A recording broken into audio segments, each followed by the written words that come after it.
Bonjour tout le monde, Éric Génier des services pédagogiques 712 pour vous parler un petit peu des équipes de collaboration pareilles qui pourraient avoir lieu dans vos écoles en 2013-2014. Premièrement, je vous rappelle que cette année, 2012-2013, les enseignants à Paris se sont vraiment penchés sur les deux axes d'intervention Paris, collaborer avec les enseignants et promouvoir l'engagement intellectuel des élèves au sein de leur école. La question c'était, mais comment est-ce qu'on fait pour promouvoir l'engagement intellectuel de l'élève si on n'est pas en salle de classe avec l'enseignant? J'ai proposé à deux écoles un projet pilote dans lequel nous avons créé des équipes de collaboration élèves à risque. À l'école secondaire catholique La Citadelle, nous avons ciblé 3 élèves, donc 3 équipes, 3 demi-journées par élève, donc au début du deuxième semestre. Puis il y avait les 4 enseignants de l'élève, il y avait l'éducatrice ou l'aide enseignante selon le cas, la direction, l'enseignant paré et moi-même, le conseiller pédagogique. À la première rencontre, ce qu'on faisait, c'est qu'on dressait le profil de l'élève. Donc, de par nos observations, de par leurs forces, les défis, le rendement, les intérêts, le comportement. Et on essayait même de trouver une raison des comportements. On, le conseil pédagogique et l'enseignant de Paris suggéraient des interventions qui pouvaient peut-être répondre aux besoins des élèves à risque. Et nous donnions des stratégies à privilégier pour favoriser cette réussite-là. Puis les enseignants s'engageaient à mettre en place une stratégie qui avait été suggérée d'ici la rencontre 2. Lors de la rencontre 2, nous avons créé un outil pour mesurer l'impact de nos gestes en salle de classe. Puis nous avons continué notre collaboration, ce qui a mené parfois à des enquêtes collaboratives ou même des parcours donc, où est-ce qu'on implantait une stratégie et où est-ce que les enseignants faisaient de la co-planification, du co-enseignement et puis une co-objectivation à la fin de tout. Et à la troisième rencontre, c'était encore la même chose, mais c'était qu'on allait voir, suite à l'administration de nos outils pour, comme notre questionnaire de motivation, notre billet de sortie, nos auto-évaluations et ainsi de suite, on allait voir si on avait eu un impact non seulement sur les élèves à risque, mais sur l'ensemble de la salle de classe. Les avantages de ce genre de regroupement ici, c'est que ça a fait moins de gestion de conflits et de problèmes pour l'enseignant et pour l'enseignant de Paris.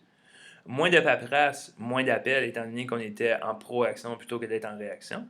On avait une meilleure connaissance et une compréhension de l'élève, les forces et défis, les périls. Il y avait une hausse des succès, hausse des résultats scolaires. On a constaté une meilleure estime de soi chez ces élèves-là, meilleure assiduité, meilleur climat de classe, et j'en laisse.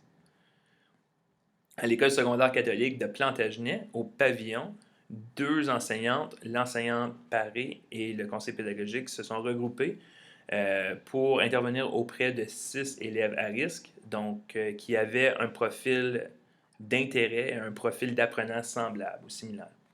Donc, lors de la première rencontre, nous nous sommes rencontrés puis on s'est donné un mandat, on s'est ciblé les objectifs, on a analysé les profils et les comportements de nos élèves à risque et nous avons ciblé une intervention possible par groupe d'élèves pour trouver des stratégies efficaces pour favoriser la réussite.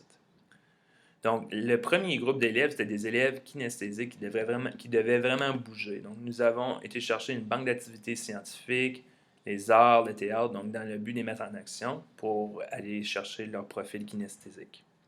Dans le groupe 2 d'élèves à risque, c'était des élèves qui ne parlaient pas beaucoup.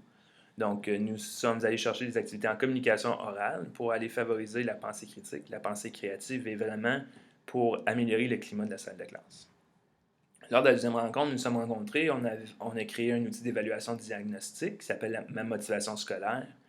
Et puis, nous avons mis en œuvre une tâche authentique, une pièce de théâtre pour le groupe d'élèves kinesthésiques. Puis, le groupe 2 a travaillé l'environnement de la classe afin de faciliter la communication orale. Donc, nous avons varié les environnements d'apprentissage. Troisième rencontre, on a observé des élèves en action qui tournaient une pièce et on a analysé les données d'un sondage. À la rencontre 4, on a co-construit les critères d'évaluation d'un carrousel scientifique. On a créé une grille d'évaluation adaptée qui répondait à la tâche. Et on a aussi créé des grilles d'évaluation par les pairs et d'auto-évaluation.